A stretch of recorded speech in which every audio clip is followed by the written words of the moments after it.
Twelfth class आपका ये first chapter है विद्युत आवेश एवं क्षेत्र।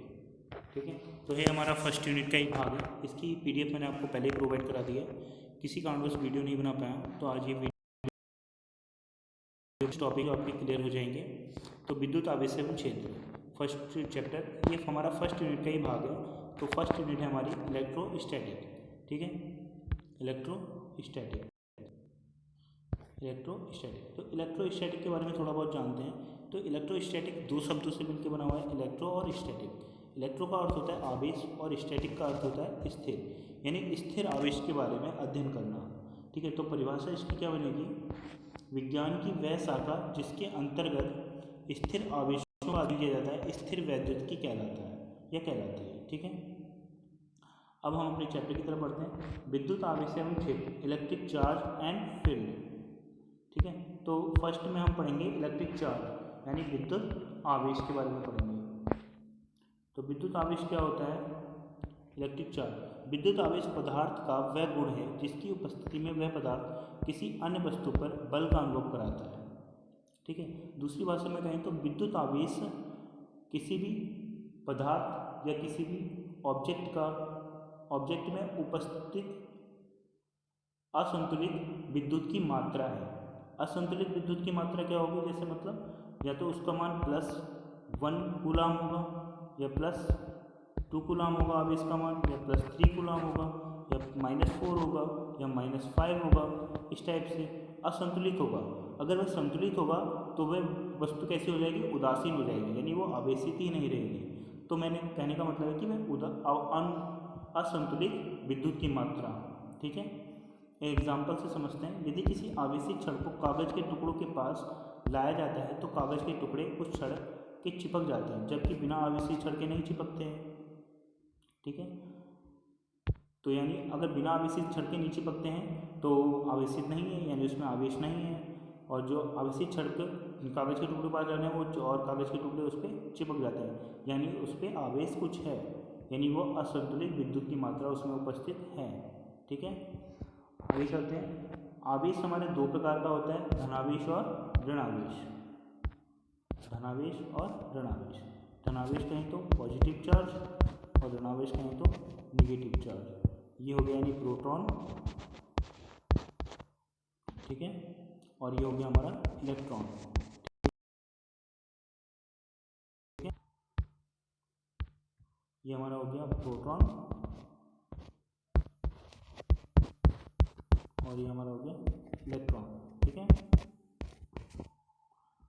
ओके, आगे चलते हैं। विद्युत आवेश की एसआई इकाई कूलाम होती है। यह आवेश बराबर होता है धारा गुणा समय।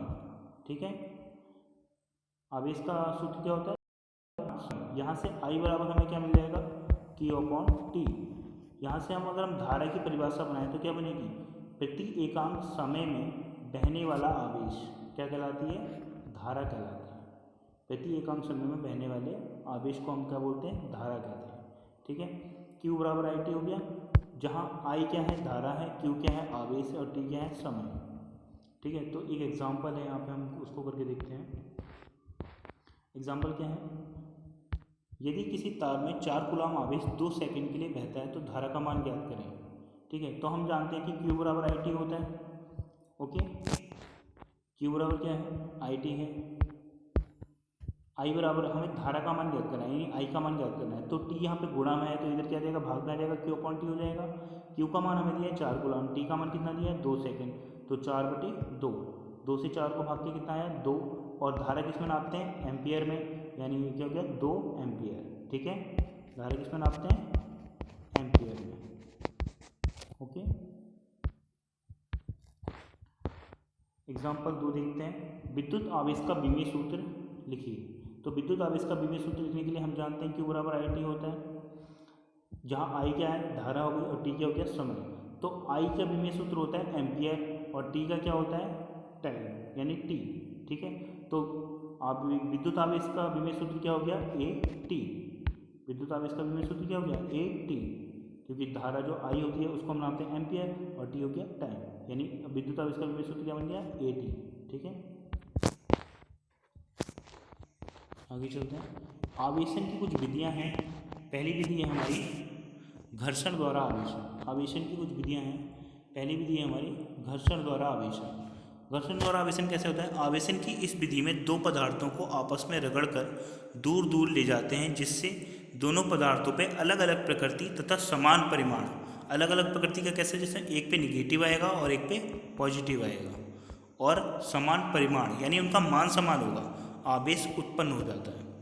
किसी पदार्थ पर धनात्मक प्रकृति का आवेश उत्पन्न होता है तथा किसी पदार्थ पर ऋणात्मक प्रकृति का। यह पदार्थों के गुणधर्मों पर निर्भर करता है। एग्जाम्पल के तौर पे इसको समझते हैं हम। कांच की छड़ को रेशम के कपड़े से रगड़ने पर कांच की छड़ धनावेशित हो जाती है, और कांच की छड़ को रेशम के कपड़े से रगड़ने पर कांच की छड़ कैसी हो जा रही है? धनावेशित हो जा रही है, और रेशम का कपड़ा कैसा हो जा रहा है? ऋणावेशित हो जा रहा है। ठीक है। चालन द्वारा आवेशन दूसरा पॉइंट है हमारा, चालन द्वारा आवेशन। यह क्या होता है? आवेशन की इस विधि में किसी एक आवेशित वस्तु को अन्य अनावेशित वस्तु से स्पर्श कराकर अनावेशित वस्तु को आवेशित किया जाता है। ठीक है। इसमें हम क्या करें, किसी एक आवेशित वस्तु पे, ये आवेशित है, इस पे यानी कोई क्यू चार्ज है, और ये अनावेशित वस्तु है, इसमें हमने स्पर्श कराया, तो दोनों को जब हम अलग करेंगे तो इस अनावेशित वस्तु पे कुछ ना कुछ चार्ज जरूर स्वतः ही आ जाएगा। ठीक है। अनावेशित वस्तु को आवेशित किया जा सकता है। प्रेरण द्वारा आवेशन, प्रेरण द्वारा आवेशन या स्थिर विद्युत प्रेरण भी इसे कहा जाता है। ठीक है। तो प्रेरण द्वारा आवेशन क्या होता है? यदि किसी आवेशित वस्तु को किसी अनावेशित वस्तु के समीप बिना स्पर्श किए, कि यदि किसी आवेशित वस्तु को अनावेशित वस्तु के समीप बिना स्पर्श किए लाएं तो अनावेशित वस्तु के पास वाली सतह पर विपरीत प्रकृति का आवेश एवं दूर वाली सतह पर समान प्रकृति का आवेश उत्पन्न हो जाता है। इस घटना को स्थिर विद्युत प्रेरण कहा जाता है। इसको हम समझते हैं। देखिए कैसे। मानो कोई एक आवेशित वस्तु है, इस पर क्या चार्ज है? प्लस चार्ज है। ठीक है।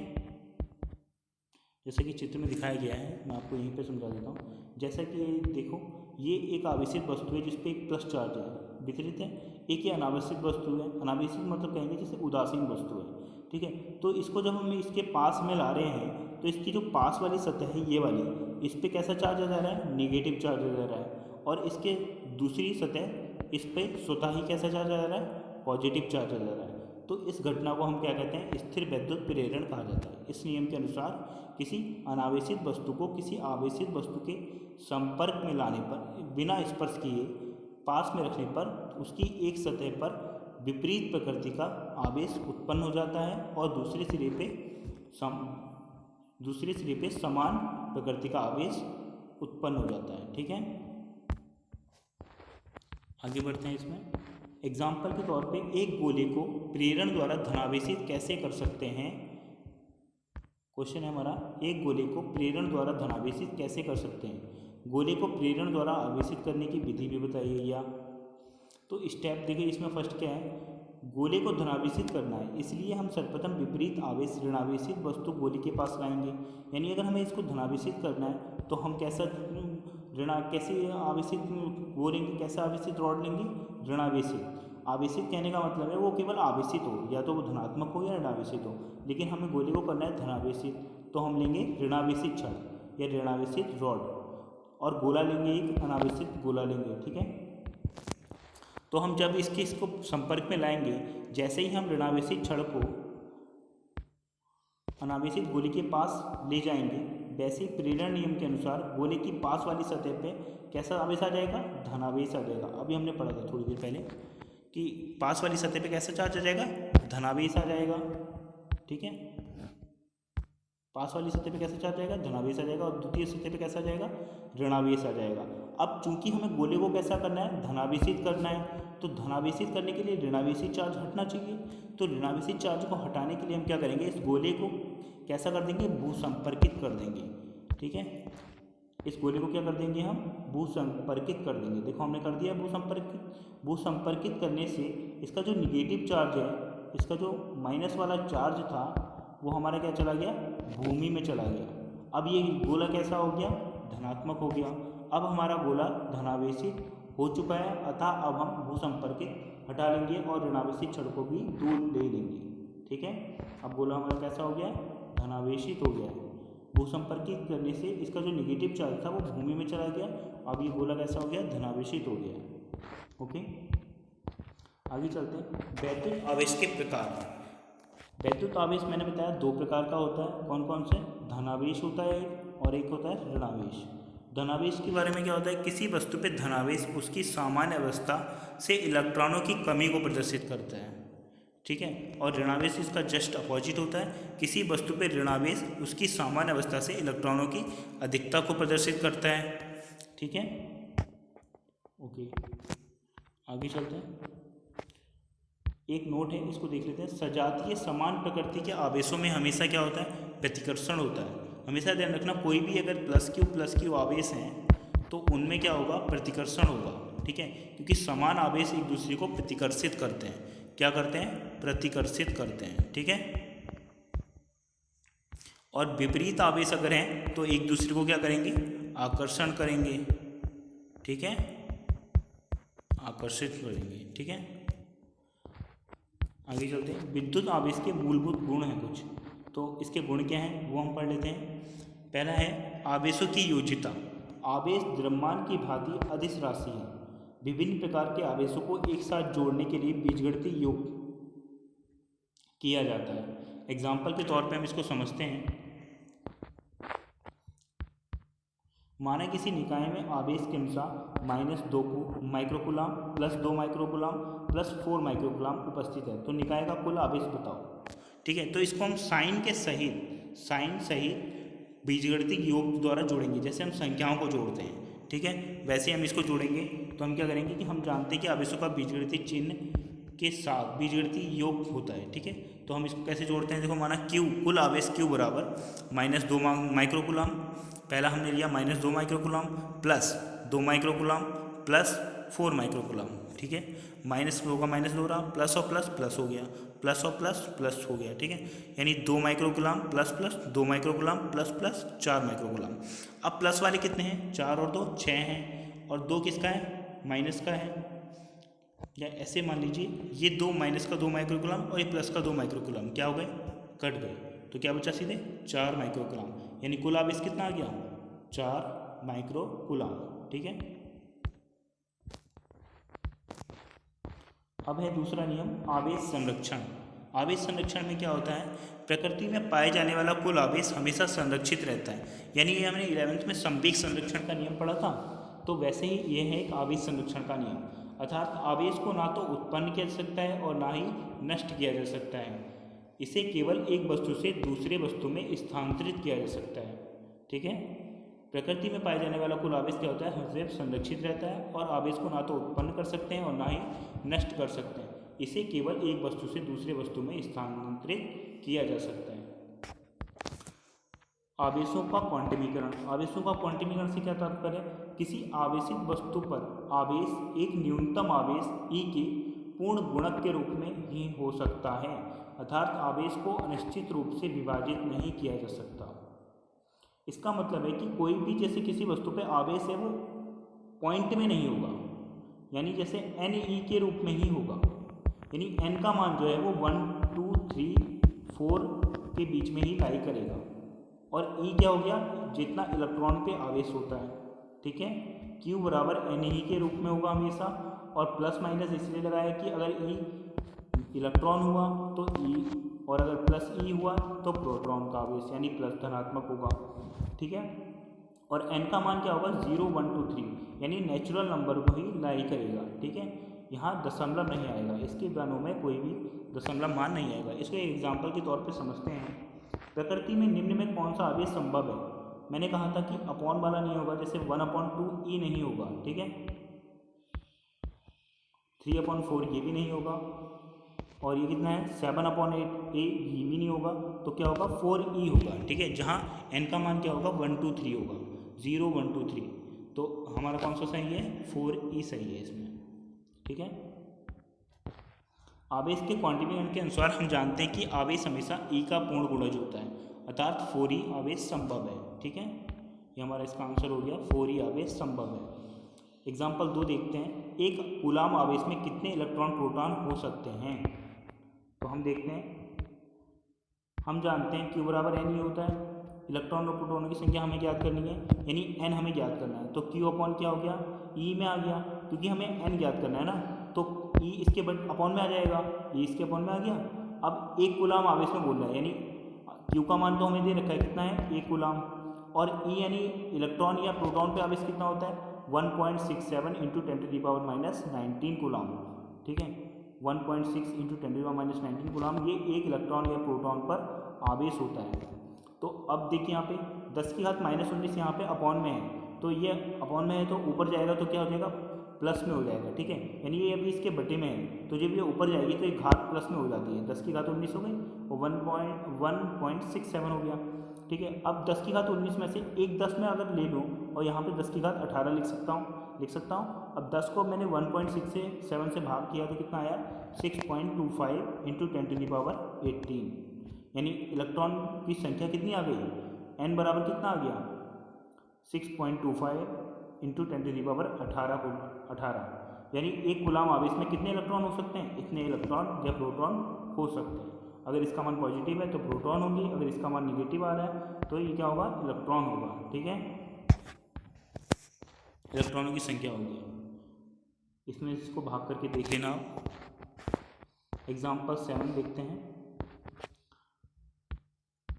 किसी वस्तु पे 10⁻13 E तथा 10⁵ E आवेश है, तो वस्तु पे कुल आवेश बताओ। हम जानते हैं कि E का मान कितना होता है, इलेक्ट्रॉन पे यही आवेश होता है, ठीक है, 1.67 अभी मैंने बताया था, और E प्लस यानी प्रोटॉन पे भी आवेश इतना ही होता है, खाली साइन का फर्क होता है। तो हमें बताना है किसी वस्तु पे आवेश अगर 10⁻13 है, ठीक है, जैसे मान लीजिए दे रखा है QE, पहले हम पहले वाला निकालते हैं, QE बराबर N इंटू E, तो 10⁻13 है N बराबर, E का मान हमारा आया 1.67 इंटू 10⁻⁻19 कूलाम। तो हम देखते हैं कि 13 और यहाँ माइनस का 19, जब हम गुणा करते हैं तो घातों क्या होती है, जुड़ती हैं, बट जुड़ने के अलावा यहाँ पे देखिए माइनस का 19 है ना, तो 13 माइनस 19 जब हम करेंगे तो कितना बचेगा, माइनस का 6 बचेगा, बचा माइनस का 6, और 1.67 ऐसे ही रहा, ठीक है, क्योंकि यहाँ पर जोड़ेंगे तो प्लस माइनस क्या हो जाता है, माइनस हो जाएगा, ठीक है, 13 प्लस माइनस 19 करेंगे तो प्लस माइनस क्या हो गया, माइनस हो गया, ठीक है, तो 13 माइनस 19 कितना आ गया, बराबर 6 माइनस का, यानी कितना आ गया, माइनस का 6 कूलाम, 1.67 गुणा 10⁻⁻6 कूलाम। और वस्तु पे धनावेश कितना होगा, दूसरा देखते हैं, Q बराबर NE, तो यहाँ दिया है N का मान 10⁵5, E का मान हमने यही लगाया। अब यहाँ पे देखिए माइनस का 19 और 5, तो 5 माइनस 19 तो कितना बचा, माइनस का 14 बचा, ठीक है, तो ये आंसर क्या हो गया, 1.67 इंटू 10⁻⁻14 कूलाम, ठीक है।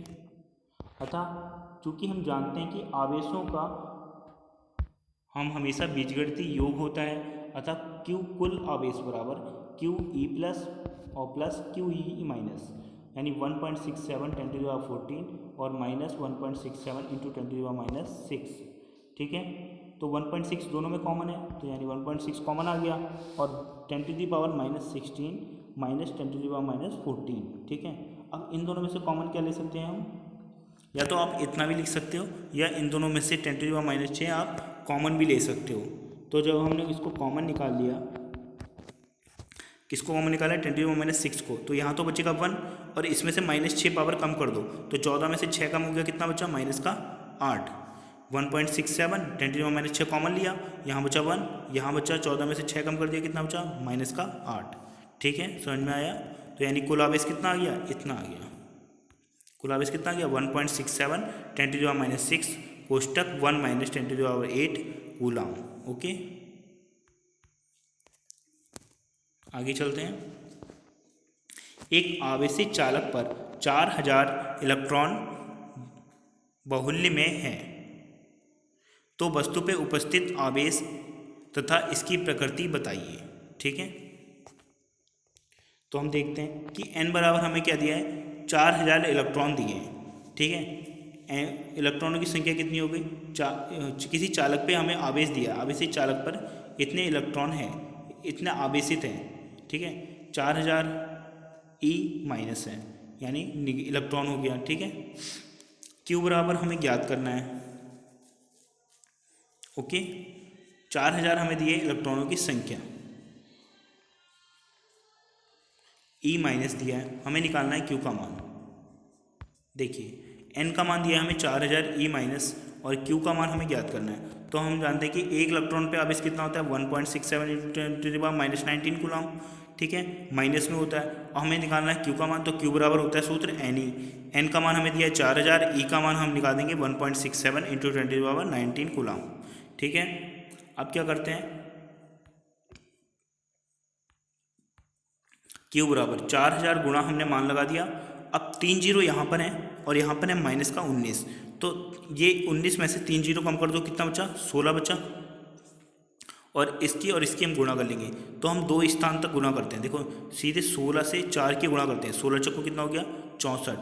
ठीक है, एक स्थान हमने 7 को छोड़ दिया क्योंकि न्यूनतम आवेश वो 2 पॉइंट पे जा रहा है, तो उसको हमने छोड़ दिया। 16 चक्को सीधे गुणा करें, कितना आ रहा है 16 चक्को 64 माइनस 6.4 × 10⁻16 कूलम।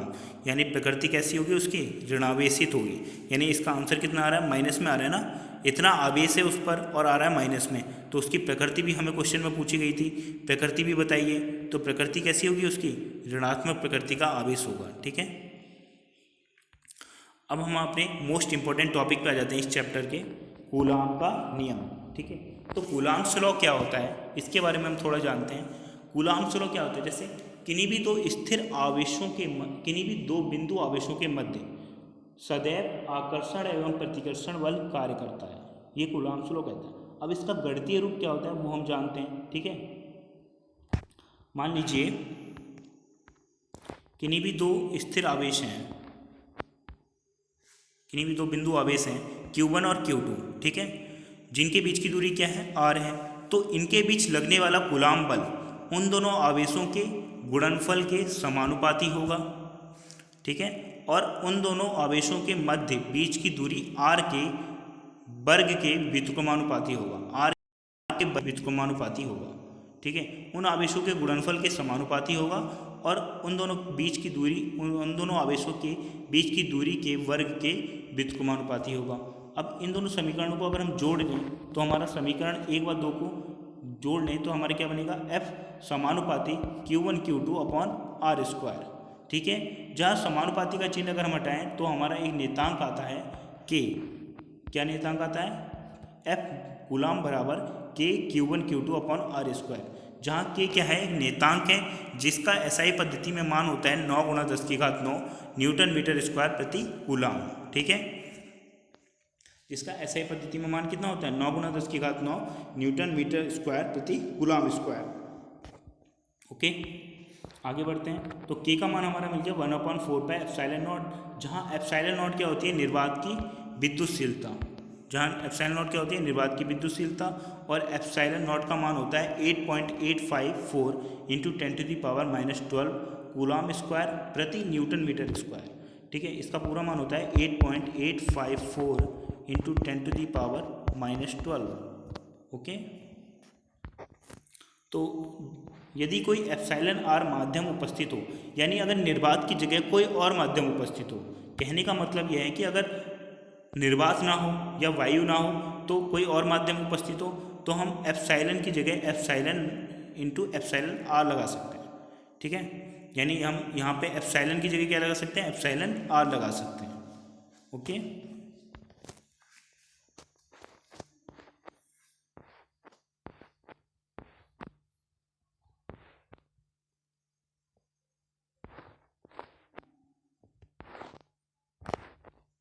तो F माध्यम में क्या हो जाएगा 1/4πε Q1 Q2 upon R square. ठीक है, जहाँ एप्साइलन क्या होगी, माध्यम की निरपेक्ष विद्युतशीलता, एप्साइलन क्या होगी, जहाँ एप्साइलन क्या होगी, माध्यम की निरपेक्ष विद्युतशीलता, और एप्साइलन R क्या होगी, माध्यम की सापेक्ष विद्युतशीलता। ठीक है, आगे बढ़ते हैं।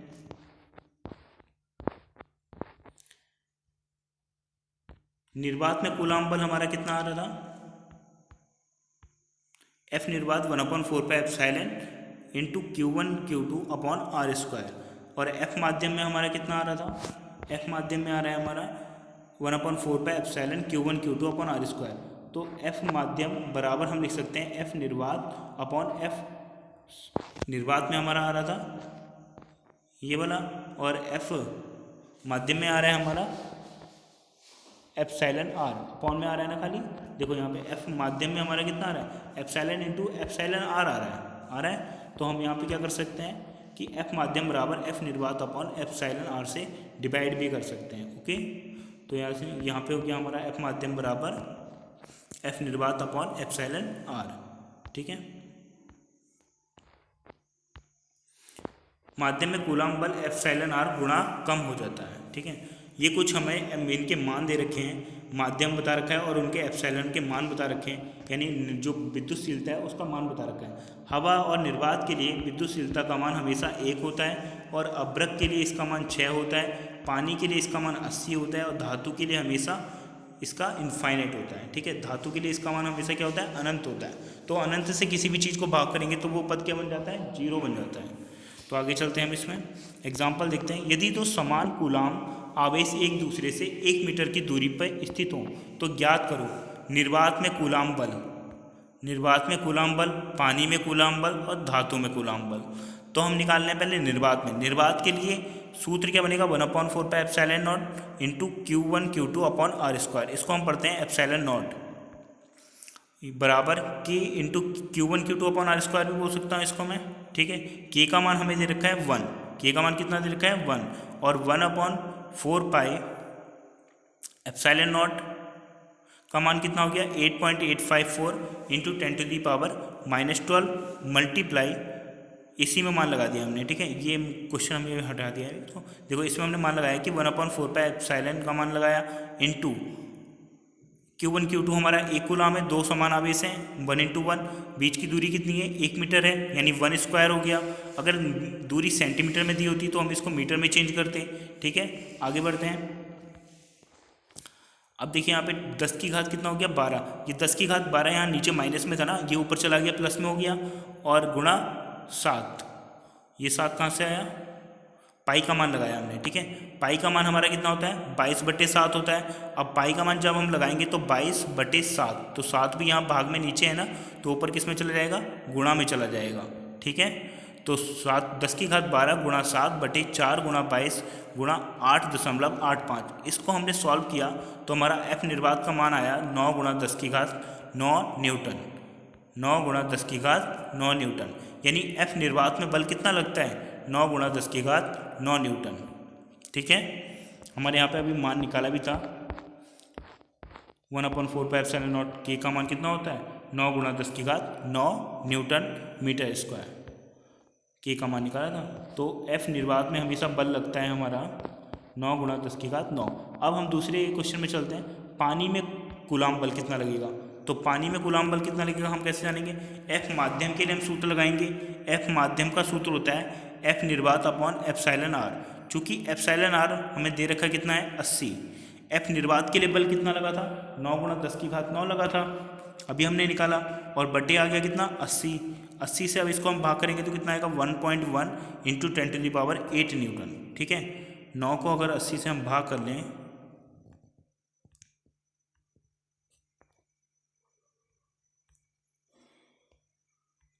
अगर हम 80 से भाग कर लें तो एक बार तो जाएगा नहीं। ठीक है, 80 से जाएगा नहीं इसमें, तो हम क्या करते हैं 10 की घात 9 है ना, 10 की घात 9 से हम एक 0 और ले लेते हैं, तो यहाँ 90 बना देते हैं। 90 हो गया, अब 0 से तो 0 कट गया पहले, अब 9 से 8 को भाग करेंगे, 9 से 8 को भाग करेंगे और 9 को 8 से भाग करेंगे। ठीक है, 9 को जब हम 8 से भाग करेंगे, देखिए कैसे करेंगे, 9 को 8 से भाग करेंगे तो एक बार जाएगा पहले 8, कितना बचा 1 बचा, पॉइंट लगा 0 बना। ठीक है, फिर एक बार जाएगा, अब कितना बचा, फिर 1 बचेगा, 2 बचेगा इसमें, अब यानी ये कितना आ रहा है 1.1 आ रहा है, तो इसका आंसर कितना आ रहा है 1.1 आ रहा है। ठीक है, तो 1.1 × 10⁸8 न्यूटन, अब हमें निकालना है F धातु में। चूँकि मैंने धातु के लिए बताया था ये कैसा होता है, इनफाइनाइट होता है, तो इसके लिए सूत्र बनेगा F धातु F निर्वात बटे एप्सिलॉन R। ठीक है, एप्सिलॉन R का मान कितना होता है धातु के लिए, इनफाइनाइट। तो इनफाइनाइट से किसी भी चीज़ को हम भाग करते हैं तो वो क्या बन जाता है, 0 बन जाता है। तो F धातु में कितना बल कार्य करेगा, 0 न्यूटन, यानी F धातु में कोई भी बल कार्य नहीं करता है। एक क्वेश्चन और दे रखा है यहाँ पे, देखते हैं इसमें क्या है। दो समान गोले जिन पर विपरीत परंतु असमान आवेश हैं एक दूसरे से 90 सेंटीमीटर दूर रखे हुए हैं, एक दूसरे से 90 सेंटीमीटर दूर रखे हैं, इनको आपस में स्पर्श कराकर पुनः उतनी ही दूरी पर रख दिया जाता है, तो वे एक दूसरे से 0.025 न्यूटन बल लगाते हैं, दोनों पर अंतिम आवेश कितना होगा। ठीक है, कॉन्सेप्ट हमारा ये क्या है कि दो समान गोलों को स्पर्श कराने पे कुल आवेश आधा आधा बढ़ जाता है। जब हम इनको स्पर्श कराएंगे तो दोनों पे कुल आवेश क्या हो जाता है, वो आधा आधा बढ़ जाता है। ठीक है, लिखा हुआ है आपका। माना अंत में प्रत्येक गोले पे क्यू आवेश आ जाता है, अतः F बराबर K into Q1 Q2 upon R square. Q1 equal to Q हो गया, Q2 इक्वल टू भी Q हो गया। ठीक है, F ये हमारा सूत्र होता है बल का, कूलाम बल का सूत्र क्या आता है, K into Q1 Q2 upon R square. चूँकि Q1 और Q2 बराबर हैं, जब दोनों गोलों को हमने स्पर्श कराया तो दोनों पे आवेश कैसा हो गया, समान हो गया, तो Q1 और Q2 दोनों बराबर हो गए, यानी Q स्क्वायर हो गया, अपॉन में R स्क्वायर आ गया। अब चूँकि बल का मान हमें दिया है 0.025 और K का मान कितना होता है 9 गुणा 10 की घात 9 Q स्क्वायर, और हमें दूरी भी दे रखी है, दूरी हमें दे रखी है सेंटीमीटर में, सेंटीमीटर में 90 सेंटीमीटर दे रखी है, तो 90 सेंटीमीटर को हम मीटर में बदल लेंगे। 90 सेंटीमीटर को हम मीटर में कैसे बदलेंगे, 90/100, तो एक 0 से 0 कट गया, 0 यहाँ पे पॉइंट में लग गया, तो यानी ये कितना हो गया 0.90 कह लो या 0.9 कह लो। ठीक है, एक ही बात हो गई, 0.9 और इसके बाद कोई कितने भी जीरो हो तो उनका कोई अर्थ नहीं होता है। ओके, तो हमने लगा दिया यहाँ पे दूरी का मान लगा दिया, तो Q का मान कितना आ गया हमारा। अब देखिए यहाँ से ये पद तो यहाँ पे गुणा में चला जाएगा, यानी यहाँ पे क्या क्या गुणा में आ जाएगा, देखिए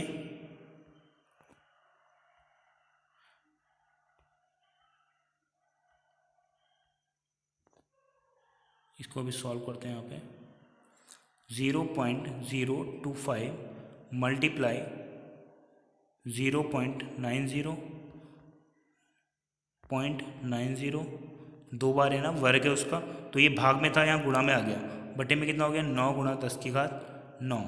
ठीक है, तो 9 से तो 9 कट गया, ये 0.90 कटा, तो 0.90 कटा 0.1 आएगा। ठीक है, अब 0.25 है और 9 कम 9 हो गया, ये आ गया हमारा 0.025 मल्टीप्लाई, इससे इसके मल्टीप्लाई करी, दशमलव कितने हैं 2 हैं, 9 1 जा 9 हो गया, 9 कम 9 हो गया, और 2 स्थान पे दशमलव है तो एक 0 बढ़ा देंगे और पॉइंट लगा देंगे, बटे में कितना बचा 10 की घात 9। ठीक है, बराबर इससे इसकी मल्टीप्लाई 25 नंबर कितना होता है 225। यहाँ पे आंसर गलत आ रहा है, इसमें दे रखा है आपका, तो इसका आंसर आएगा आपका, सही आंसर आएगा इसका 1 मिनट, इसका सही आंसर आएगा 225, यानी 2 Q बराबर 2, ये आपका आंसर गलत है यहाँ पे, 25 मल्टीप्लाई 10 to the power 6